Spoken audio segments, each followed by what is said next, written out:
Hi guys, happy afternoon. எல்லாருக்கும் இது என்ன கீரைன்னு தெரியுதாங்க?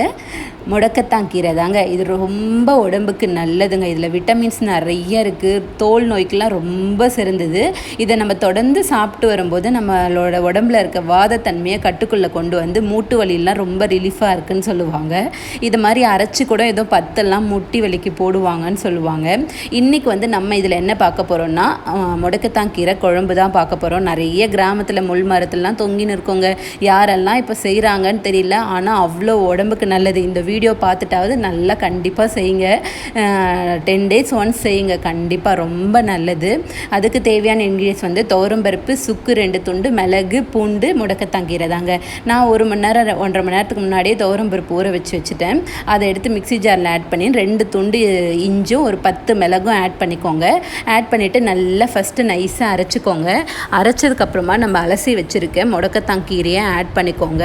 நான் வந்து இதில் பிடிக்காதுன்றதுனால கொஞ்சம் கொஞ்சமாக ஆட் பண்ணி நல்லா அரைச்சிக்கலாம் அப்படின்னு சொல்லிட்டு ஃபஸ்ட் 1 டைம் ஆட் பண்ணி நல்லா அரைச்சிட்டேன். கண்டிப்பாக நல்லா நைஸாக அரைச்சி எடுத்துக்கோங்க, அப்போ தான் நல்லது.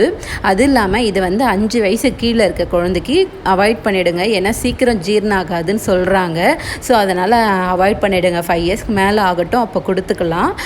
கோல்டு இருக்கிற டைம்லாம் சூடான சாதத்தில் இந்த முடக்கத்தான் கீரை குழம்பு போட்டு சாப்பிட்டிங்கன்னா டேஸ்ட்டு சூப்பராக இருக்கும் கைஸ்.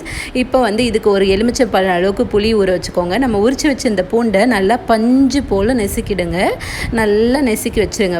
சாஃப்டாக இருக்கணும், பஞ்சு போல் அந்த மாதிரி நெசுக்கி வச்சுருங்க.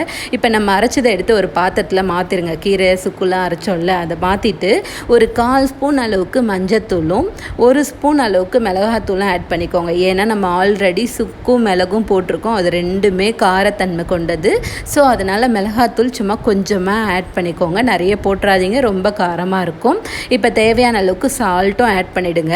நான் புளியை கரைச்சி வடிகட்டி எடுத்து வச்சுக்கிட்டேன். அதையும் வந்து இது கூடவே ஆட் பண்ணிடுறேன்.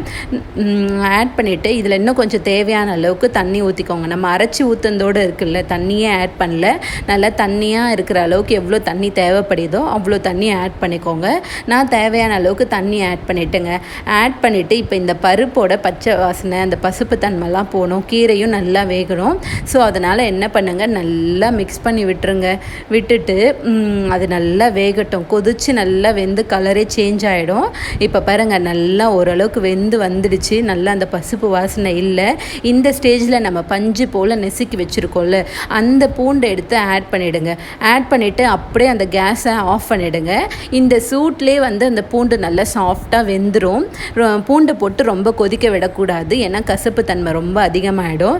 அதனால் நீங்கள் அப்படியே கேஸ் ஸ்டவ்வை ஆஃப் பண்ணிவிடுங்க. இந்த முடக்கத்தான் கீரை குழம்புக்கு வடகம் தாளித்தா டேஸ்ட்டு அல்டிமேட்டாக இருக்கும் கைஸ். ஸோ நான் இன்றைக்கி வடகை தான் தாளிக்க போகிறேன்.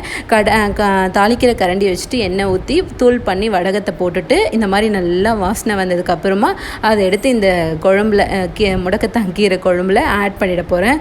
சூப்பராக இருக்கும் கைஸ். வடகம் போட்டு தாளித்தா டேஸ்ட்டே நல்லாயிருக்கும். நான் இப்போ உடனே சுட சுட சாதம் போட்டு குழம்பு போட்டு சாப்பிட போகிறேன் கைஸ். இன்னொரு ட்ரிக் சொல்லட்டா, நீங்கள் வந்து இந்த குழம்பா சாப்பிட முடியலன்னா தோசையில் கூட ஆட் பண்ணி செய்யலாம். நான் அதை எப்படின்னு சொல்லி, ஒரு சிலவங்க ஆஃபீஸ் போகிறாங்க, எங்களால் இதெல்லாம் செஞ்சு சாப்பிட முடியாதுன்னா இந்த மாதிரி தோசையாக ட்ரை பண்ணுங்கள். அதோட ரெசிபி வந்து நான் ஷார்ட்ஸில் அப்லோட் பண்ணுறேன். அதோட லிங்க்கை வந்து நான் டிஸ்கிரிப்ஷனில் கொடுக்குறேன். கண்டிப்பாக செக் பண்ணி பாருங்கள். மறக்காமல் சேனலை சப்ஸ்கிரைப் பண்ணிவிடுங்க. அப்படியே கொஞ்சம் லைக் பட்டனையும் தட்டிடுங்க. இந்த வீடியோ பிடிச்சிருந்தா ஷேர் அண்ட் சப்ஸ்கிரைப் பண்ணுங்கள். மகிழ்ச்சி.